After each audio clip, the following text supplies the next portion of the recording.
Mami, Iya, Pi. kok eksekusi resep pempek gagal ya? Oh, Mami tahu. Sini Mami ajarin ya. Iya. Ada dua alasan penyebab gagal dalam mengeksekusi resep. Pertama adalah akurasi takaran yang tidak jelas. Jangan sekali-sekali menggunakan takaran sendok ataupun gelas. Bisa kita lihat antara sendok satu dan sendok yang lain memiliki ukuran yang berbeda. Coba lihat ya, dari diameternya saja mereka memiliki diameter yang berbeda. Yang kedua, tidak adanya penjelasan tentang tekstur ikan giling.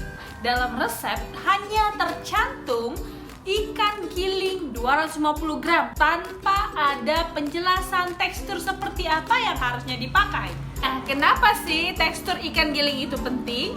Karena menentukan takaran air yang akan kita buat. Oke, teksturnya seperti ini ya, Bun. Teksturnya kering, dia tidak jatuh, pekat, dan tidak mengandung banyak air. Pilihlah ikan giling yang segar. Untuk makan keluarga, saya saranin beli aja ikan segar, lalu Bunda file dan Bunda chopper sendiri. Kalau pengen tahu bagaimana cara chopper ikan, komen di bawah ya. Papi!